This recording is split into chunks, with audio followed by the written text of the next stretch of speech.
John F. Kennedy settles into office as the 35th President of the United States, the youngest man and the first Roman Catholic ever elected to the office.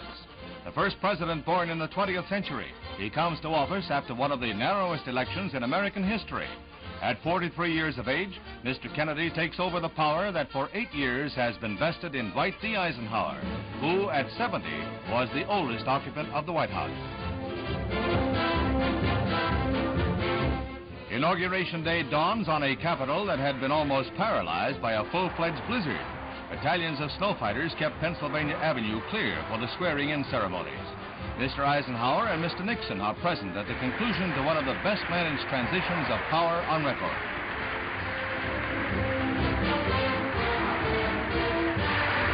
Despite sub-freezing temperatures, hundreds of thousands watched the ceremonies in front of the Capitol as the new President and Vice President Lyndon Johnson assume office.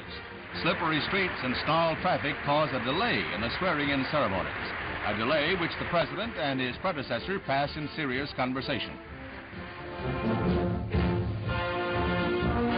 Then Lyndon Baines Johnson is sworn in as Vice President by fellow Texan, Speaker of the House Sam Rayburn. The first time, incidentally, a Speaker of the House of Representatives has administered the oath of office to a Vice President. Then, 10 minutes later, John Fitzgerald Kennedy is sworn by Chief Justice Warren as the 35th President of the United States, with the prayers of 4 major faiths to support him in office. Fitzgerald Kennedy, do solemnly swear. I, John Fitzgerald Kennedy, do solemnly swear. That you will faithfully execute the office of President of the United States. That I will faithfully execute the office of President of the United States. And will, to the best of your ability, and will, to the best of my ability, preserve, protect, and defend the Constitution of the United States. Preserve, protect, and defend the Constitution of the United States. So help you God. So help me God.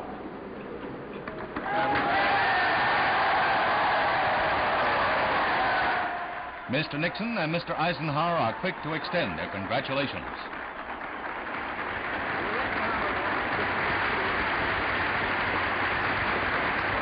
President Kennedy's speech is brief and stirring.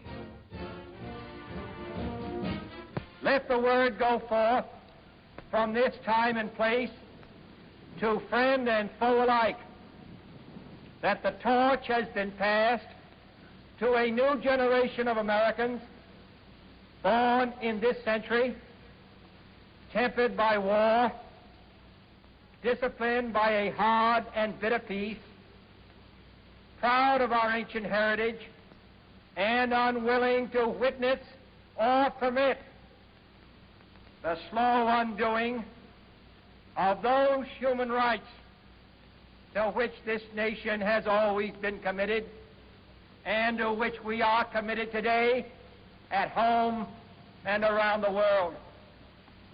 A significant portion is addressed to Latin America. To our sister republics south of our border, we offer a special pledge to convert our good words into good deeds in a new alliance for progress, to assist free men and free governments in casting off the chains of poverty.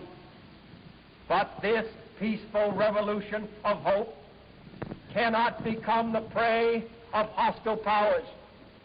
Let all our neighbors know that we shall join with them to oppose aggression or subversion anywhere in the Americas. And let every other power know that this hemisphere intends to remain the master of its own house.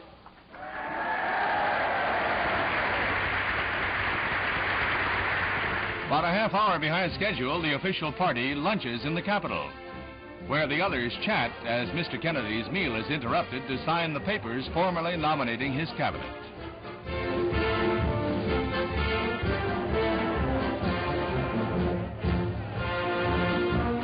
Then the procession to the White House and the reviewing stand for the inauguration parade. En route to their new address, 1600 Pennsylvania Avenue, John and Jacqueline Kennedy are cheered by nearly 1 million.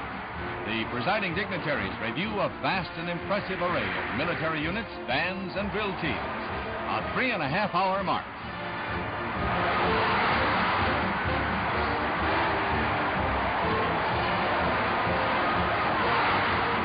Head of the parade, a replica of a Navy PT boat, like that commanded by President Kennedy in the Pacific in World War II, with most of his crew on hand.